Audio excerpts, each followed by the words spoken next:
Nama gosan beekni beekuun nama diba warri gosa jibbu rakkoo cimaa qaba tuubbee yoo qoratan diqaalummaa qaba. Kanaaf gosa jibba rakkoo guddoo qaba namni gosa qabuummaa qaba yoo gosa takka tokkos gosa ofiitiif dhaba. Kan kabaja fedhu yoo kabaja dhaba. Eenyullee haa ta'uu ilmi gosan beekne kan bakka dhalatee ifatti hin kenne diqaalaa jedhama yoo bakka hin beekne mariin Oromoo taate diqaalaa hin geenne cufti Oromoo takka takkaan beekna ilma abbaan beekna ilma gosan beekne of keessaa haa baafnumaa of keessa keenne kanneen tunu diiga odoo nuti hin beekne icciitii Oromoo habashootaaf kenne afaan keenna baree akka diinan jenne numa wal nyaachisaa haan ofirraa hin beekne.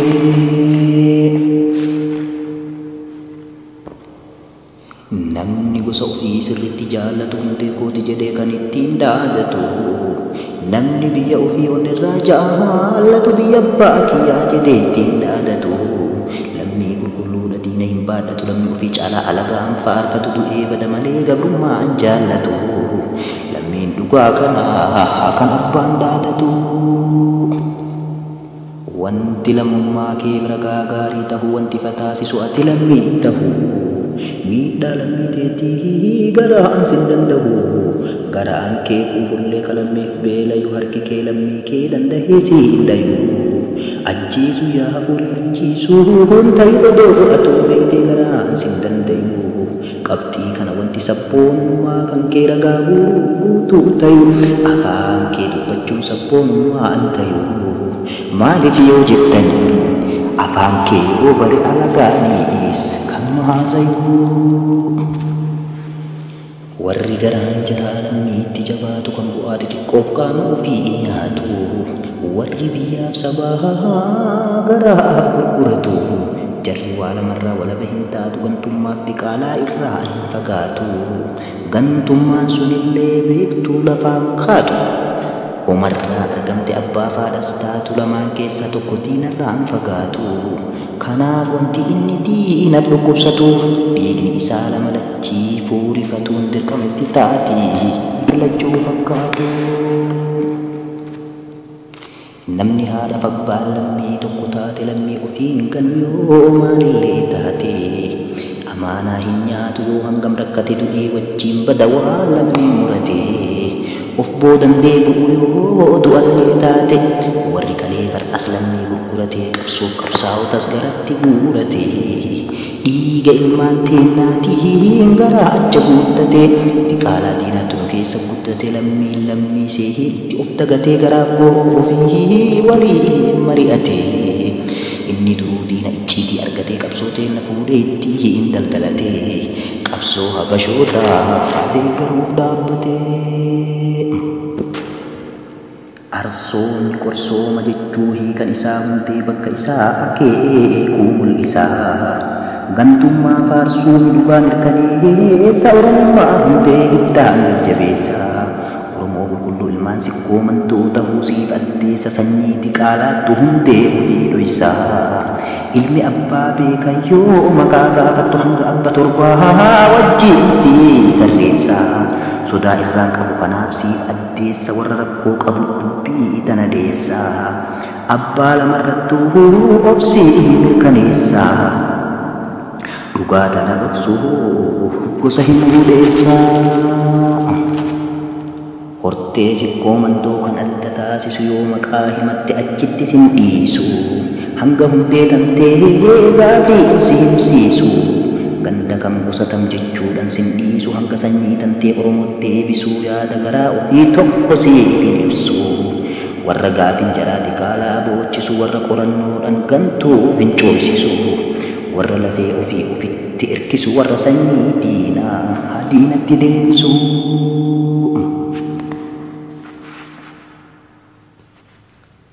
Kutaalee Oromoo hedduu keessa kuttee Oromummaa suphaa himachaa bubbuutee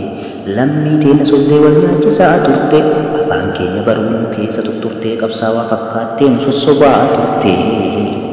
qabsaawaa fakkaattee nu sossobaa turte sabboona fakkaattee nu gowwoomsaa turte baha Oromiyaa Harargee yoo dhufte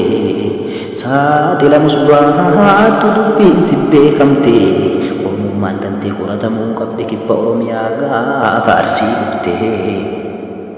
dubbii ajaa'ibaa reefuu itti dhufte abbaa ati maaliif eessarraa dhufte biyyaaf gosti tee hoo balbala kan turte abbaa faati tee hoo warra eessaa turte gaafin kun kaanan atuu qaada fuurte achitti ganna hidha waan sobaan bulte si haqqisiisanii waan funaanaa turte karaa sobaan dabran deebii nama dhibaa eenyummaa kee himuuf achitti dirqamte gootummaan uumamaa kennaa ganamaati odoo kennaa taatuu dhalootarraa kaatii laaftuuf jabaattullee ilmoolleen cidhale leencumatti baati luunummaaf gantummaan sheexaanarraa baati sheexaanni barsiisus akkuma gantummaa sanyii irra bobbaati bareeddus guddattus ilmoo waraabessaa waraabuma taati beeytuu fi wallaaltus dheertuu fi gabaabdus ilmoo waraabessaa waraabuma taati.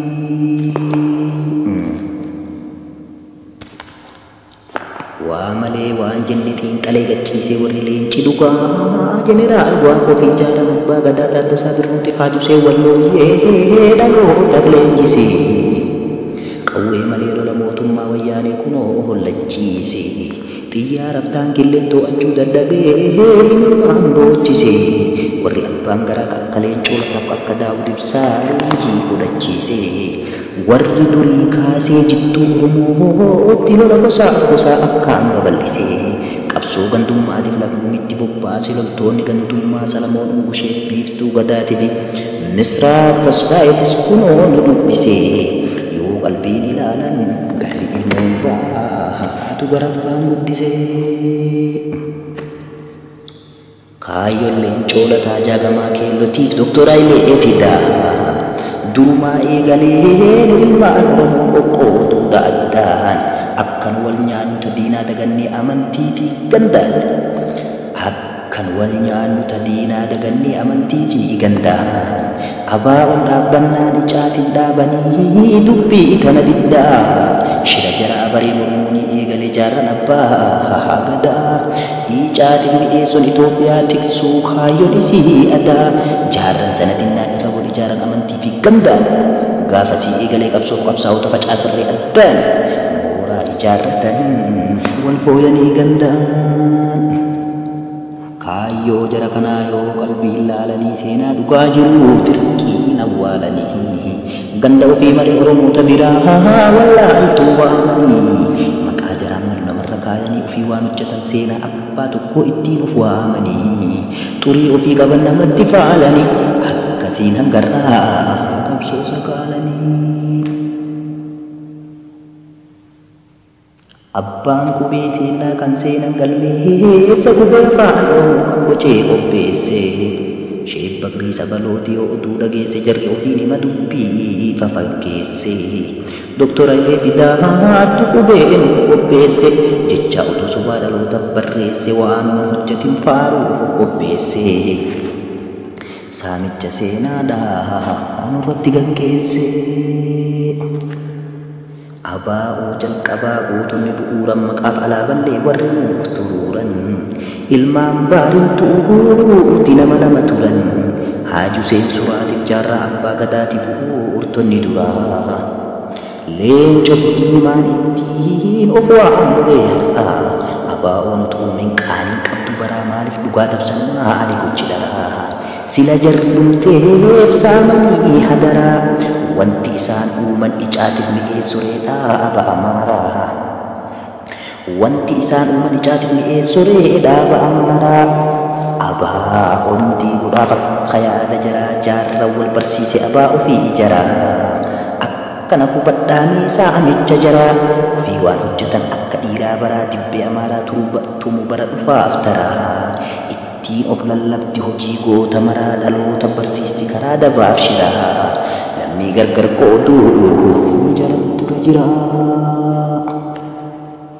warri afaan oromoo ka'onnee amaanaa kan guyyaan baqataa galgalli safaaraa warri afaan oromoo ka'onneen amaanaa kan guyyaan baqataa galgalli safaaraa dhugaa hin barbaaddu qabsoon isii garaa kaayyoo saba keenyaa kan guggure jara lammii dhugaa fedhu itti cufan karaa maqaa Oromootiin guutti hiree mara dhiiga Oromootiin furtifatte gara dhufuun qabsoo tanaa dammakinaan baraa alaafii keessattis kan qabsoo sakaalee hundi sabni keenya ofirraa wallaalee diqaala baay'ate warri diinni dhale fincaan habashootaa kan nu keessa gale guddifachaan jedhan hurrii nutti maree qabsoo saba keenyaa mooraa diinarraree dhiiga lammii teennaa dhugee lafaan taree qabsaawaa of godhee nurratti geeraree yaa ilmaan Oromoo Booranaaf bareentu warri dhiiga dhugaa Oromummaan beekamtu